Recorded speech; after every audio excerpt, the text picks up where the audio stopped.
Buenas noches, estimados estudiantes, bienvenidos a la tutoría de la materia de Relaciones Internacionales y Globalización dentro de lo que es la maestría en Gestión Empresarial. Vamos a dar inicio a esta tutoría realizando algunas indicaciones previas a ello, como es el tema de la realización del trabajo a distancia que ustedes deben cumplir durante este periodo. Todos ustedes, dentro de la guía didáctica que han recibido, constan las hojas en las cuales consta su trabajo a distancia que debe ser entregado según el cronograma que han recibido por parte de la universidad. Solamente realizar unas indicaciones a ello que serán generales. La evaluación a distancia consta de 4 partes. La primera es la parte de conocimiento, que ustedes deben irla contestando a tiempo, de preferencia, de acuerdo a lo que realicen la lectura de su guía didáctica y de su texto de apoyo. De igual manera, existe una actividad de comprensión en donde ustedes igual tienen que dar respuesta a las preguntas que se señalan.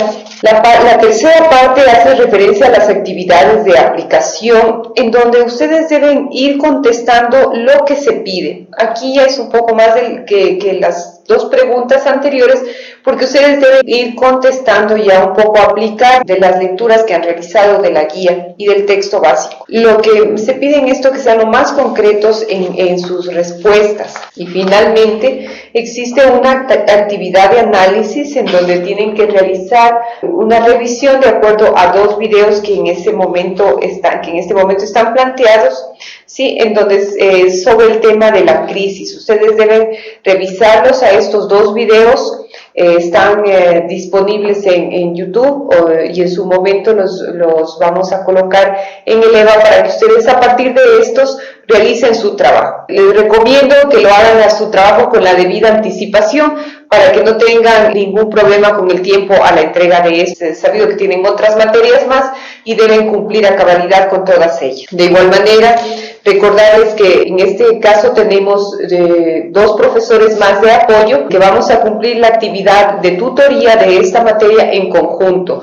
Todos los trabajos, las peticiones, las asesorías serán en conjunto, tratando de dar las mismas respuestas y la misma atención a todos los estudiantes para que lleguen en igualdad de condiciones al momento de dar el examen presencial. Bien, bueno, iremos dando algunas indicaciones de acuerdo a cómo vayan saliendo dentro de la videoconferencia. Bueno, este módulo está dentro de lo que es su 4º semestre de su maestría.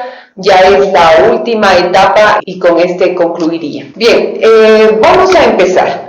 Vamos a empezar haciendo una referencia a lo que es la definición y la evolución de las relaciones internacionales. Dentro de estas unidades, también recordarles, hago hincapié en esto, en la necesidad de que ustedes tomen en cuenta todas las indicaciones metodológicas que les han dado para la realización de sus trabajos. Recordarles que tienen la posibilidad de comunicarse ya sea a través de la tutoría telefónica, del entorno virtual de aprendizaje o a través del correo electrónico para que puedan recibir respuesta a cualquiera de sus comentarios o de sus preguntas. Bien, vamos a entrar en materia. El tema de las relaciones internacionales. ¿A qué hacemos referencia cuando hablamos de relaciones internacionales?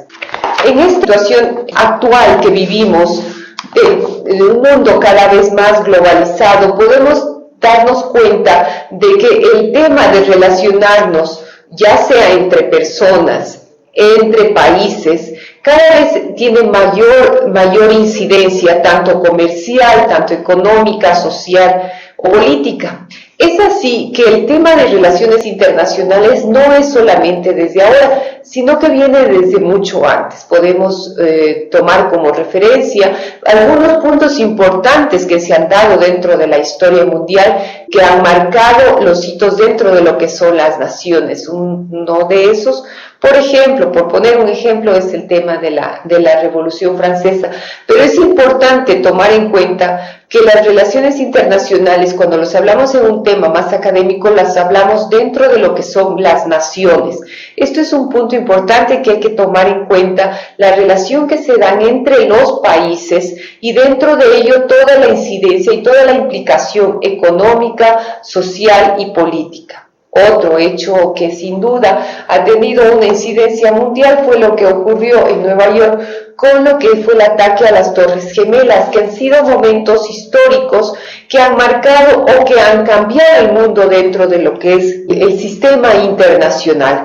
Que un punto importante a tener en cuenta es que existe la hegemonía de solamente de un país, que en su momento se consideraba Estados Unidos como tal, pero ahora ese poder ya no es solamente de los Estados Unidos. Podemos darnos cuenta que está distribuido dentro del plano comercial, podemos hablar mucho y un tema que viene bien a discutirlo es el tema de China como la presencia comercial dentro de lo que es su incidencia en el mundo.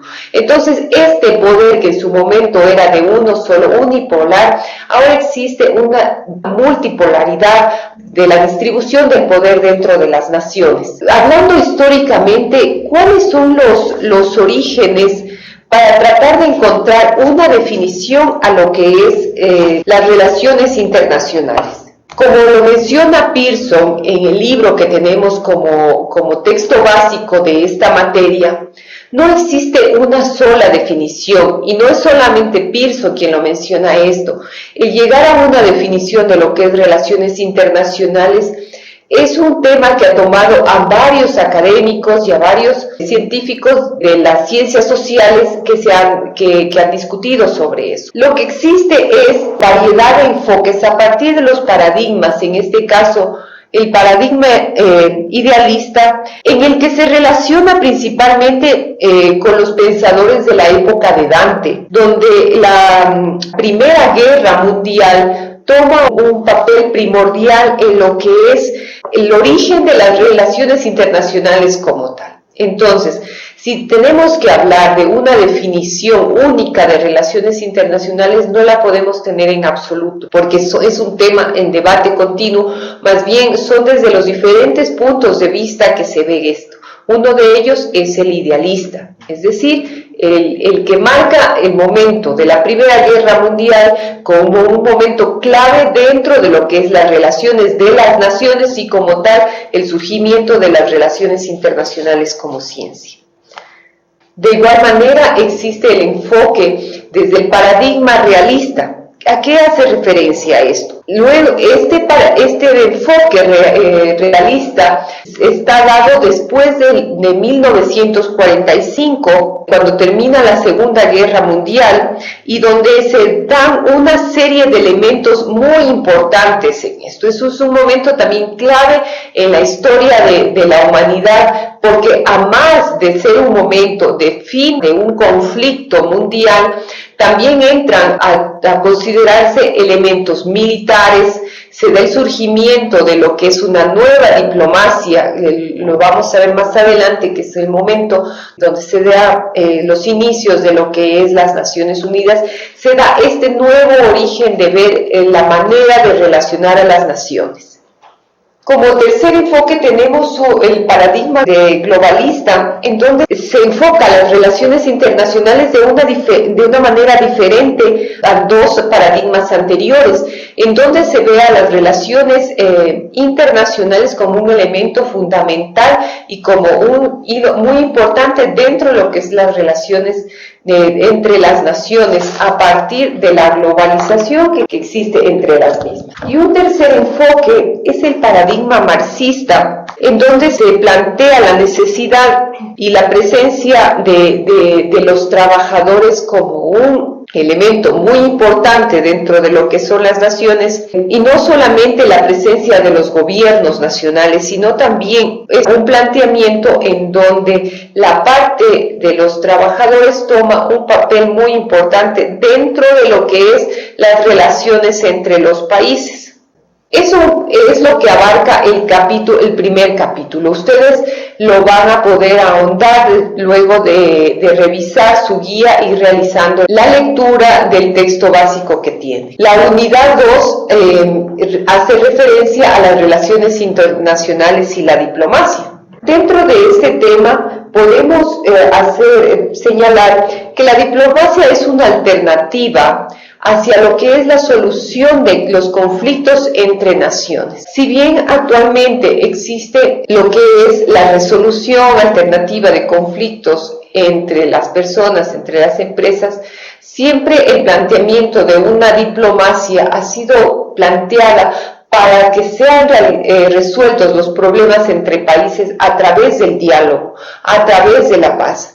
Un tema muy importante y que está ligado directamente al tema de la diplomacia y la resolución de los conflictos a través del diálogo es el tema de la seguridad que se da, ya que ahora la seguridad no es solamente los conflictos, los países no tienen solamente los conflictos fronterizos que hasta hace unos años eran la principal motivo de inseguridad a través de sus fronteras, sino que ahora a partir de las guerras irrestrictas es una nueva manera de desarrollar este tema de la seguridad. Es donde es considerado el ejército sale a las ciudades en nuestro país, en nuestras ciudades y de América Latina y de todo el mundo. Vemos cada vez más la presencia del ejército dentro de la sociedad, dentro de las calles, para poder cuidar esta seguridad, para mantener la seguridad. Hemos visto los ataques que se dan dentro de las ciudades. Ya no es solamente el enemigo de los países, es su vecino u otro ejército de otra nación. El peligro existe ahora muchas veces dentro de casa y es al momento, por ejemplo, de los ataques que se dieron en la maratón de Boston, estamos viendo que un evento deportivo dentro de lo que es una sociedad civil se ve afectado en su momento por un ataque donde tiene que intervenir cada vez más el ejército para poder solventar estos problemas, para poder mantener un orden. Dentro de esto es lo que se plantea el hecho de manejar una diplomacia de mejor manera que lleve a la solución de problemas, como lo he manifestado. Tenemos el tema de lo que es el tráfico de drogas, el tráfico de personas, el lavado de activos, todas estas situaciones que llevan y que representan mucho más peligro para las naciones que en lo que eran en años anteriores las guerras, los conflictos fronterizos que se daban entre los países. Todo esto, como lo manifiesto, en pos de conseguir esta tan ansiada paz entre las naciones, como el máximo anhelo que tiene la humanidad y las naciones. Es el planteamiento de lo que es el manejo de la diplomacia. Hago la referencia general a los temas principales y a algunas indicaciones dentro de lo que es cada unidad. Ustedes tienen el material para revisarlo y para profundizar en cada uno de los temas. Y cualquier inquietud, cualquier pregunta, pues quedan los espacios para poder consultarlos como los he manifestado. Continuamos con una unidad 3 en donde tratamos el tema de las organizaciones internacionales, dentro de lo que es el tema de las relaciones internacionales. Hacer referencia a lo que son las organizaciones internacionales nos da pie a pensar en dos figuras, dentro de lo que son las ONG y por otro lado las que forman parte de la cooperación de cada país. Tenemos el enfoque que se da de esto es a partir de lo que hemos visto el surgimiento de este nuevo enfoque de diplomacia, como lo hemos visto en el capítulo anterior, y también desde el surgimiento de lo que es una nueva manera de desarrollar las relaciones internacionales, marcada en el periodo del fin de la Segunda Guerra Mundial, en donde se empieza por primera vez a hablar del desarrollo como tal, después de que habían quedado las naciones devastadas. Se empieza a pensar en la cooperación internacional, se empieza a pensar y a hablar y a discutir sobre el tema de las ayudas internacionales. Es a partir de esta etapa del mundo cuando se empiezan a desarrollar las ONGs. Las ONGs son las ayudas que se dan a partir de organizaciones, no necesariamente estatales, hacia otros países, en el área en la que sean especializadas o en las que el país que receptor de esa ayuda las necesite. Es así que tenemos una serie de ONGs alrededor del mundo las cuales colaboran con fondos o con asesoramiento o con capacitación hacia los otros países, en muchos de los casos, países que tienen grandes deficiencias en las áreas que ellos son especialistas, donde se da una asesoría más completa de esto. Esto es, por un lado, una de las clasificaciones que se da a los organismos internacionales. Y por otro lado, existe la gran organización que está dentro del otro grupo, no pertenece al anterior, dentro de lo que es las Naciones Unidas. Las Naciones Unidas y el sistema de Naciones Unidas está conformado por todo este organigrama que vemos de instituciones, de agencias que lo conforman. Es quizá el más grande organismo de ayuda y de desarrollo que existe entre los países, cuyo fin ha sido promover y mantener la paz, la amistad, la solidaridad y la seguridad entre los países.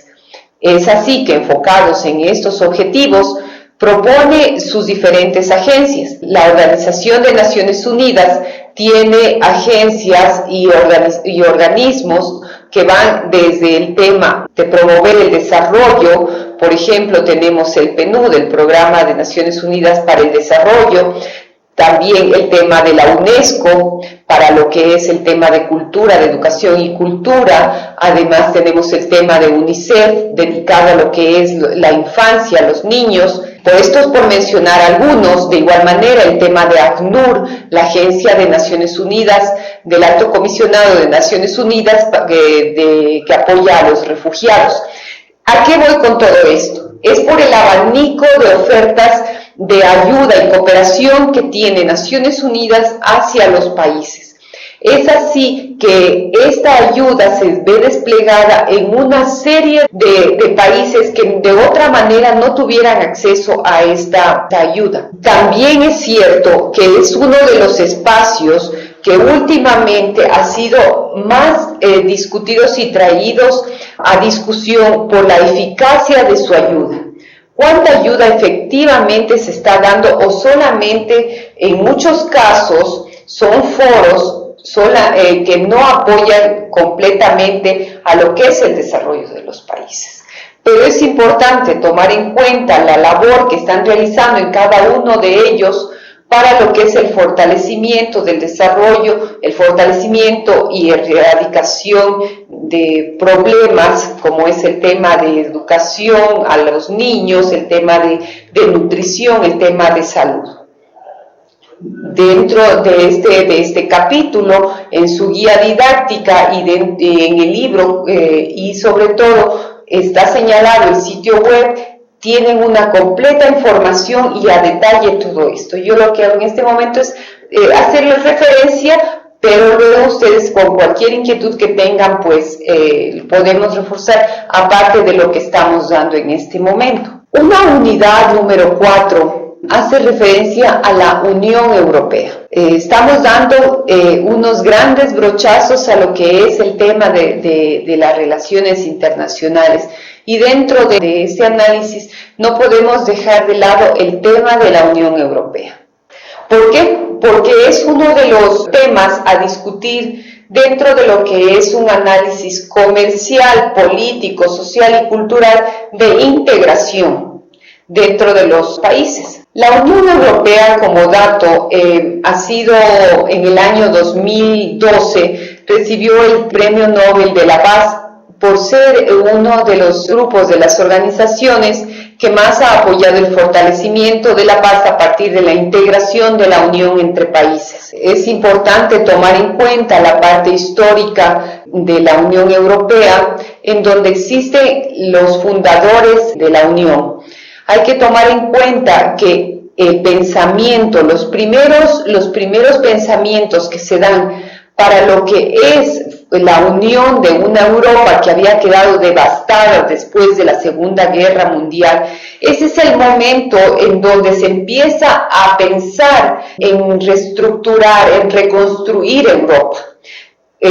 Junto a esto es lo que viene el Plan Marshall, que fue el momento a partir del cual se da el apoyo en lo que es uno de los primeros ejemplos de cooperación internacional, de ayuda internacional para lo que es la reconstrucción a través del llamado Plan Marshall. Hay varios temas y en esto ponerle solamente como una indicación, si alguien quiere ahondar en este tema del Plan Marshall, puede verlo. Hay una película que se llama Bienvenido, señor Marshall, en donde recoge de una manera bastante práctica todo lo que ocurrió acerca de lo que fue en su momento la intervención hacia la reconstrucción de una Europa completamente devastada. ¿Qué es la Unión Europea? Pues es una unión económica, monetaria, política de los países de Europa. Son 27 países los que están formando la Unión, que como lo digo se inicia luego de la Segunda Guerra Mundial. Ustedes tienen todos los datos de los tratados y todo, cuyo primer tratado es el Tratado de Roma, a partir del cual se da inicio con el Tratado del Carbón y el Acero para lo que es la creación y fortalecimiento de Europa. Hay que tomar en cuenta que en los últimos años la Unión Europea ha entrado en una etapa de crisis. Luego voy a hacer referencia a este tema por la influencia mundial que ha tenido desde lo que es el año 2008, que se inicia la última crisis mundial, hacia lo que es la afectación que tiene el euro dentro de esta crisis. Y mucho más se ha visto reflejada en algunos países que en otros, tal es el caso de Grecia, de Turquía, de España. La Unión Europea, aparte de compartir un espacio geográfico común, donde es el denominado territorio Schengen, también comparte una sola moneda, que es el euro, y que es reconocida por todos los países, un requisito básico y fundamental para ser parte de la Unión Europea es la adopción del euro como tal. Es en los últimos años donde se evidencia la crisis financiera y por ende también la crisis que está teniendo el euro como moneda general dentro de todo lo que es esta región. Hay que tomar en cuenta que la crisis del 2008 empieza con la crisis en Estados Unidos y luego se contagia lo que es la Unión Europea. Pero resulta cada vez más difícil hacerle frente por esta misma integración que existe, en donde la moneda es común, pero las políticas económicas son propias de cada país. Es el caso donde la mayor autoridad o el mayor dominio económico en Europa está dado por Alemania y en donde sus políticas son diferentes a lo que está tomando España o Italia en su momento o Grecia para poder salvar o salir del euro, que es lo que uno de los planteamientos que realiza Grecia para poder mantenerse a flote. Porque los estándares para poder ingresar a esto, para poder ingresar a la Unión Europea, para poder ingresar al euro, son muy altos y países, luego de unos años, cuando ha venido la crisis, han visto mucho más fácil reflejada la necesidad de ajustes económicos y obviamente sociales y políticos que como somos testigos los podemos evidenciar todos los días en los noticieros. La unidad número 5, tratamos el tema de la globalización económica y comercial. Dentro de este tema, me voy a permitir hacer referencia más a detalle a lo que es la crisis económica que está ocurriendo actualmente. Y he querido darla como complemento ahora en la videoconferencia a partir de la pertinencia que tienen los movimientos y el tema de los reclamos sociales que existen, porque la crisis social le podemos ver de muchos enfoques: la crisis económica, crisis política, la maestría que ustedes están cursando es en gestión empresarial con gran enfoque en lo que es comunicación. Es así que esta globalización que se da actualmente, también tenemos que tomar en cuenta el tema de las crisis que se va dando y cómo la sociedad, el mundo actual reacciona ante esto.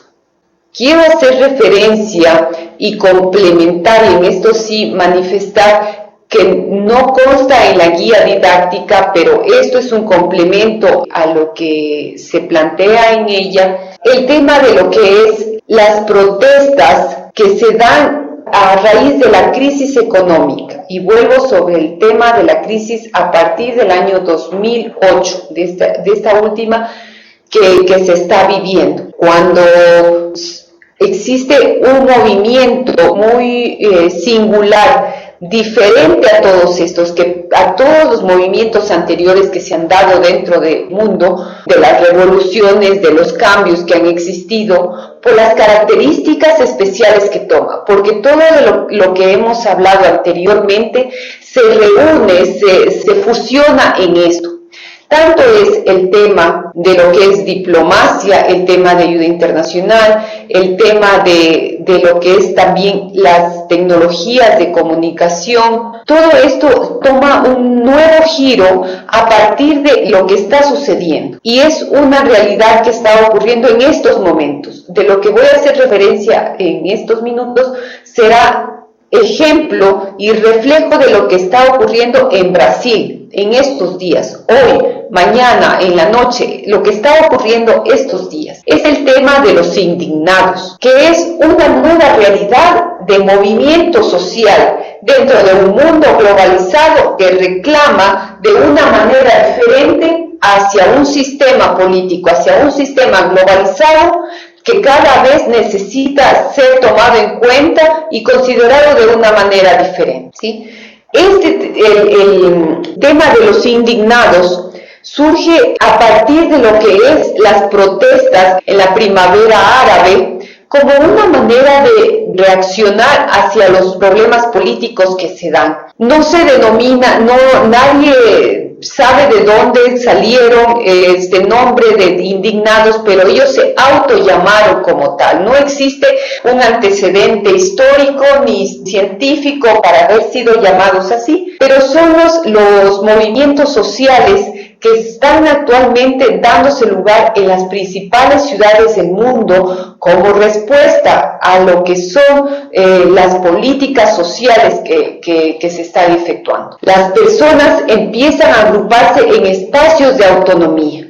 Podemos darnos cuenta, y en esto yo voy a hacer especial énfasis para que los tomen, considerarlo como una nueva fuerza que nace transversalmente a todas las demás.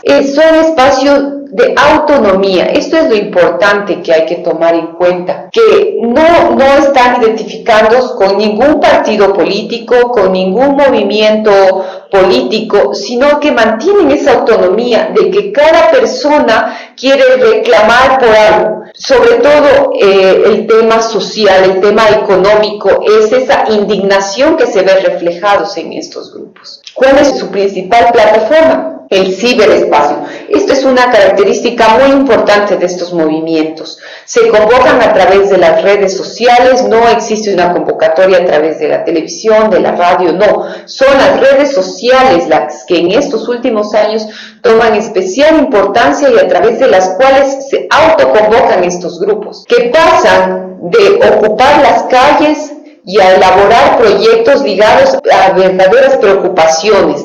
No son solamente la gente que sale a la calle por salir, sino que están dentro de un reclamo general. Un punto importante que hay que tomar en cuenta es que no existe una ideología, no es el tema de derecha, de izquierda, lo que los relaciona, es el reclamo como su derecho a hacer historia, es el derecho de reclamar. Porque a través del ciberespacio se encuentran de diferentes nacionalidades, hombres, mujeres, jóvenes, ancianos.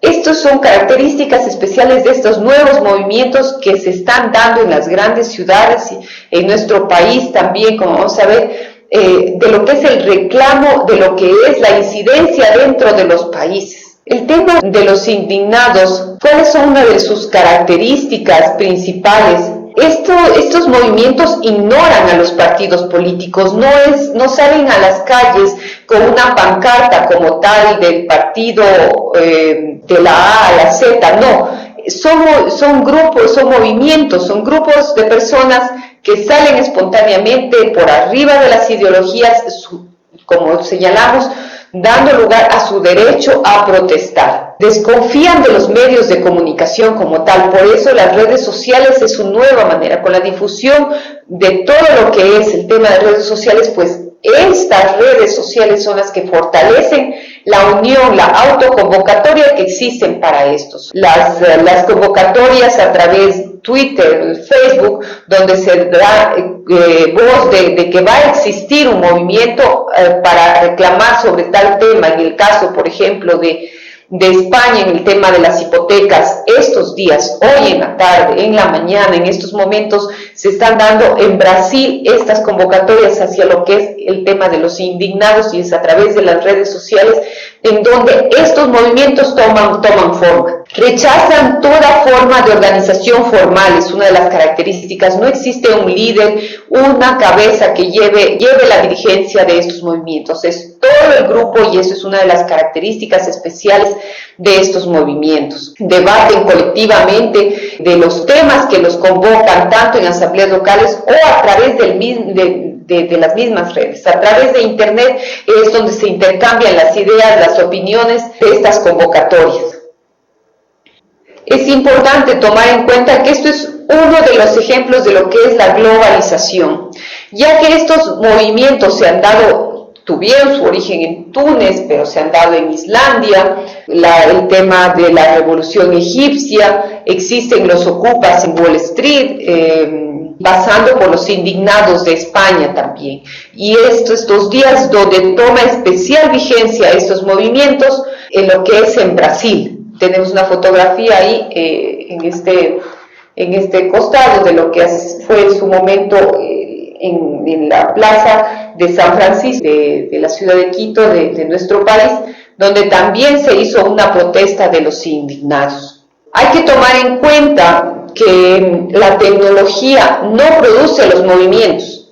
No es la tecnología la que los produce como tal, sino que los movimientos sociales, estos movimientos en red, son cualitativamente distintos a lo que han sido en la historia. Esto es uno de los principales ejemplos, porque podemos analizar todas las transformaciones y movimientos que han existido en la historia, pero es este componente de lo que es la tecnología lo que los hace cualitativamente diferentes y superior en cantidad a los históricamente conocidos.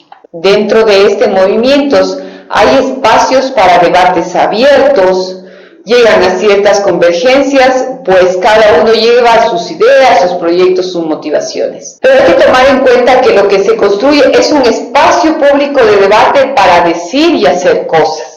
Eso es un punto importante, el ir construyendo espacios de debate que, como repito, no siempre están dentro de un escenario físicamente hablando, sino que el Internet cobra un papel muy importante, en el cual hay que tomar en cuenta que las instituciones no caben, no están presentes como tales. Porque hay que considerar que si es que se da esta discusión, que si se da esta presencia, es porque estos indignados, este reclamo de la gente no cabe dentro de lo que es un orden del día de un congreso, no están en las estrategias de partido. Por algunas razones tienen que salir a las calles, que si no están en el presupuesto del gobierno no pueden pasar. Es el ejemplo de lo que pasa en Brasil en estos momentos, en donde, como salió ayer en un titular de la prensa, son 10 centavos lo que hace surgir a los indignados en Brasil, era el titular. Es este tema del transporte, que si no lo llevan para ser reclamado en la calle, no tendrían otro espacio de reclamo, de discusión. Entonces, es a través de estas organizaciones no políticas, no institucionalistas, donde se reclama. La gente quiere hacerse sentir, quiere hacer sentir su voz, y es a partir de la protesta lo que la hace. Esta es la constitución de una sociedad nueva que se siente libre de las redes, y que dentro de las redes mismo, tomando en esta segunda parte las redes sociales, se sigue enredando unas con otras, para tratar de que su voz y en último término sus valores, sus intereses también tengan cabida en lo que se decide en la sociedad. Es el ejemplo, hemos visto el tema en Wall Street, en donde las protestas se dan muchas veces y son de forma pacífica, en otros casos no. ¿Cuál es la posición de los últimos días en Turquía de las protestas que se dan de la gente? El silencio. El silencio va a ser la forma de protestar para poder reclamar. Son maneras alternativas de cómo poder hacer sentir su voz a partir de los principales afectados de esta situación. Son varios países en donde se han dado. Aquí podemos tener un cuadro en donde el tema de los indignados va cobrando más, va tomando presencia. Un punto importante es que, por ejemplo, en España, tomarlo como es, el problema de las hipotecas, la crisis mundial, sobre todo este tema de los indignados, se da en los países de Europa, y uno de los principales lugares donde en los últimos días es en Brasil, que podemos ver como en América Latina un ejemplo de esta realidad. En España, el escándalo de las hipotecas con la ley de hipotecas es la que ha hecho y ha dado lugar en este caso a 500 desahucios diarios, con 400.000 personas que se han dado desde el inicio de la crisis, 400.000 afectados, afectando a un total de 2 millones de personas. ¿Quiénes son los culpables? El PP, el Partido Popular, los socialistas, los banqueros. Bueno, entran una serie de culpables dentro de lo que es la discusión, el discurso social que existe de esto. En la fotografía podemos ver cómo los indignados, la protesta que existe de esto, se toma un bar y sale uno de los que ha sido considerado como un posible héroe dentro de lo que son estas protestas, pues a defenderlos, que no entre la policía a su bar a sacar a los indignados. Esta es una de las principales características, es que están encaminadas a explorar el sentido de la vida más allá de que quieran tomar el poder en el Estado. No les interesa estos movimientos que se están dando. No les interesa el derrocar presidentes, el cambiar sistemas, el que se desintegre la Unión Europea, no, les interesa dar un sentido más de vida, un sentido más de cambio, de desarrollo, más que tomar el poder como tal. Estas son características muy importantes que hay que tomar en cuenta dentro de lo que es el tema de analizar esta situación de los indignados. Las calles de las diferentes ciudades de Brasil se han llenado de gente. Es a partir de esto, del tema de esta nueva manera de protestar, los indignados que hemos hecho referencia. Bueno, para hacer un poco énfasis en esto, uno de los principales autores que señala esto y que analiza el tema de los indignados es Manuel Castells, un español que ustedes lo han de haber revisado en alguna de las otras materias, pero que toma vigencia a partir de la incidencia política social que se toma actualmente dentro de lo que es el mundo de las relaciones internacionales y globalización. Y ustedes como estudiantes de maestría considerar estos nuevos movimientos, porque lo que la gente quiere es decir, estoy presente aquí y tengo mis problemas, y desde mi anonimato, desde la masificación de la protesta, pues voy a hacerlo, voy a hacer presencia en ello. Una de las principales, como lo dices, no tengo miedo que se acabe el mundo en el 2012, como decía, tengo pánico que siga igual, es uno de los letreros que tienen ellos. Bien, hay que tomar en cuenta que de esto hemos hecho una breve síntesis y análisis de los puntos más importantes que se toman en cuenta dentro de lo que es el módulo de Relaciones Internacionales y Globalización. Sí, lo que se ha realizado es un análisis de lo que es los puntos que a ustedes les servirán para profundizar desde sus lugares de estudio hacia lo que es la realización de este módulo. Hemos realizado entonces, voy a hacer una pequeña síntesis de los capítulos a los cuales hacemos referencia. Por un lado fue el tema de definición y evolución de relaciones internacionales, segundo, las relaciones internacionales y diplomacia, tercero, organizaciones internacionales. Hemos visto por un lado las ONG y por otro lado el ejemplo de Naciones Unidas. Luego hemos hecho una breve referencia a lo que es la Unión Europea y luego el tema de globalización económica y comercial. Si bien hay muchos temas dentro de lo que es relaciones internacionales que podemos abarcar, pueden quedar en pie para ser considerados dentro de lo que son los debates a través del EVA, a través de las asesorías telefónicas que ustedes pueden contar. Bueno, de esta manera hemos realizado un pequeño y breve análisis de lo que es las relaciones internacionales, que como hemos visto es una ciencia que está en continuo cambio, por el continuo cambio y de la misma humanidad, del mismo mundo.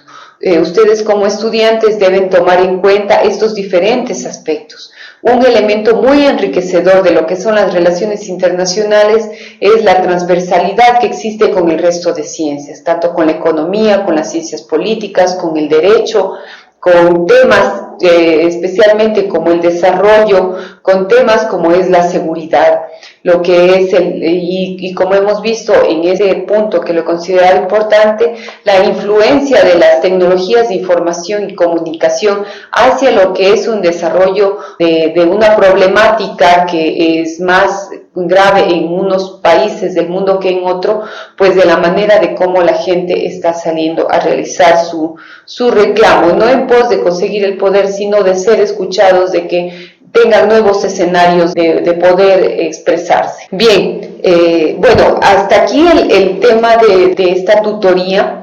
Me gustaría ver si existe alguna pregunta en las diferentes ciudades donde nos están escuchando para poder contestarla.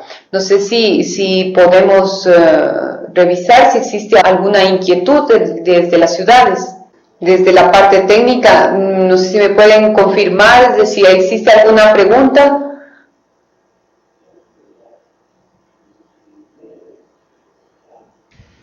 Al momento no tenemos ninguna pregunta.